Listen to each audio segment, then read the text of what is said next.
As protests grow outside Portland's ICE facility, people are being arrested and detained. ICE protest and troops ordered to Portland by President Trump. We've been closely monitoring the demonstrations happening. It's felt a bit more rowdy than in comparison to other nights this week. I do want to give you a look at the scene behind me.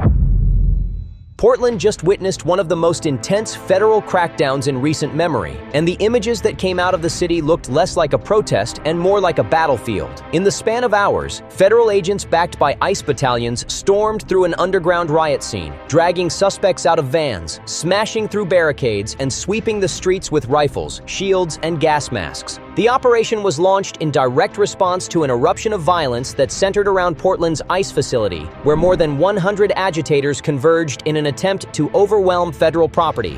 What began as noise in the streets quickly escalated into a full-scale clash. Fireworks went off, makeshift shields and strobe lights were raised, barricades were toppled, officers advanced in formation, clearing block by block as the chaos spilled into nearby streets.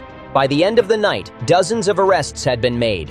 One federal officer was hospitalized after being struck during the melee, and Portland was left looking more like a war zone than an American city. The target of this operation was not an international cartel, but Portland's own lawless streets. For weeks, federal officials warned that sanctuary policies had allowed foreign fugitives and organized rioters to create a dangerous stronghold right under the government's nose. The warning proved correct.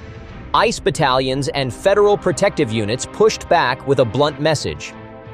Anyone crossing the line into federal property would be taken into custody. Sources confirmed that among those targeted were Antifa-linked agitators who had long been seen at riots across the city, as well as illegal immigrants who were using the sanctuary framework as a shield to avoid deportation. DHS officials made it clear that Tuesday night's events were about drawing a line. Federal property was under siege, and those who stormed it would pay the price. The crackdown unfolded over several nights, but Tuesday marked the turning point, the night when everything came to a head. According to DHS, more than 100 rioters tried to breach the ICE facility at once, creating a scene that stunned even longtime Portland residents. Witnesses described it as a war zone. Federal agents deployed lasers and advanced surveillance to identify ringleaders in real time, using facial recognition to tag suspects in the crowd before tactical teams rushed in. Suspects were dragged to the ground, zip-tied, and hauled into vans under bright floodlights, even as chants and taunts echoed from the remaining agitators. 6 arrests were confirmed that night alone, with many more to follow in the days after as footage and surveillance evidence was reviewed. For federal officials, the timeline of events showed a clear escalation. Months of tolerated chaos had finally crossed into a direct assault on federal operations. And with that line crossed, the response was swift, overwhelming, and designed to send a message that this type of organized lawlessness would no longer go unchecked. By the time the dust settled, the numbers told the story. In total, 115 people were detained around the Portland chaos, a figure that federal officials said revealed just how deep the unrest had grown.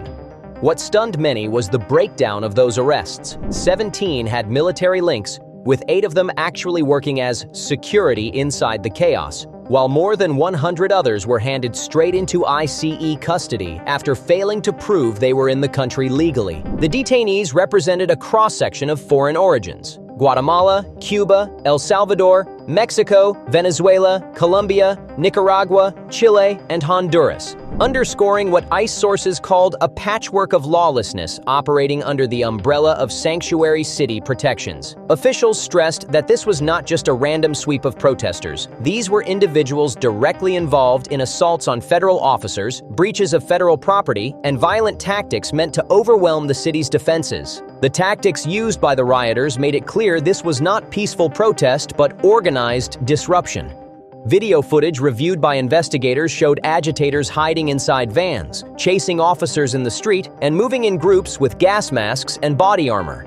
Bright strobe lights were flashed to blind surveillance cameras, while some rioters used construction cones to trap tear gas canisters before throwing them back at officers.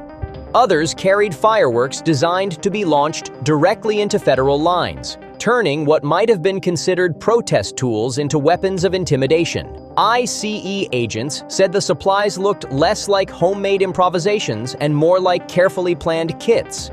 Some of the seized items were even linked to Amazon wish lists. respirators, tactical helmets, and gear that officers described as material support for terrorism. The intent was clear: to blind, overwhelm, and injure while recording every clash for propaganda online.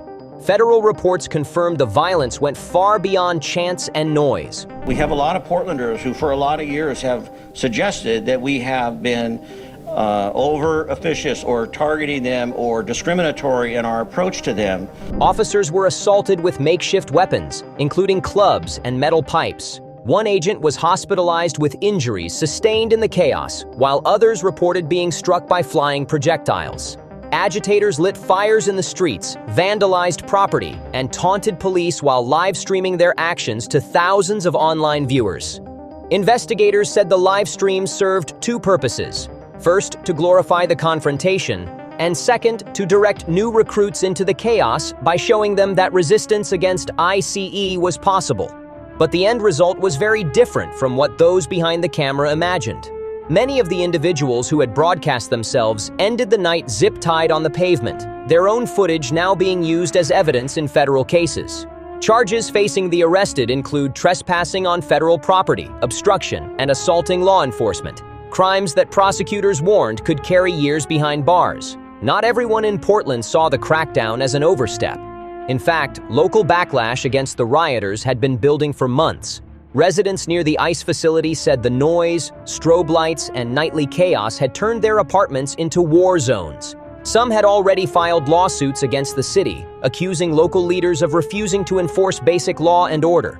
For them, Tuesday night's raid was a relief, the first sign that someone was willing to take action after weeks of paralysis. Others, however, argued that the ICE operation was too extreme and claimed it escalated tensions further.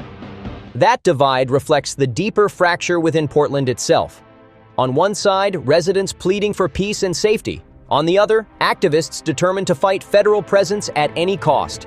Federal officials insisted that the line had been crossed and that ignoring it any longer would have meant surrendering federal property to mob rule.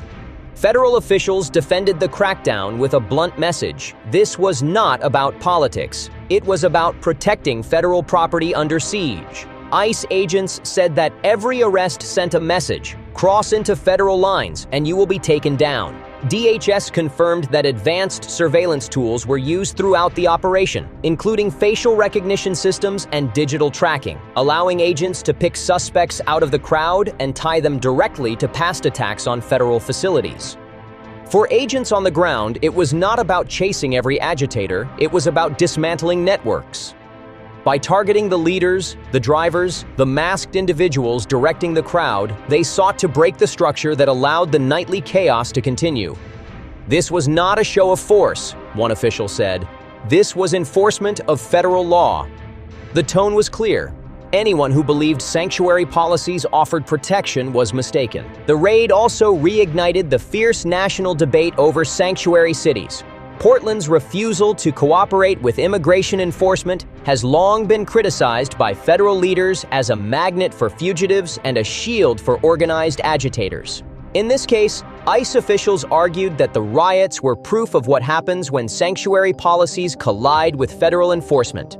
Radicals join forces with illegal immigrants, creating a volatile mix that local leaders either cannot or will not control. Portland became the flashpoint, a city where local government's hands-off approach left federal facilities exposed.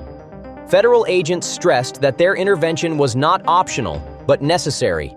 Without it, they warned, the ICE facility could have been overrun, setting a precedent that mobs could control the streets outside federal property in the United States. For DHS, that risk was unacceptable. The conclusion was sobering. The battle in Portland was not simply about one night or one city. It was a preview of what federal officials believe could happen in other sanctuary cities across America if unchecked. More than 110 suspects hauled into custody, 17 with military ties. Over 100 illegal immigrants pulled straight into ICE detention. One officer hospitalized. Streets turned into battlegrounds.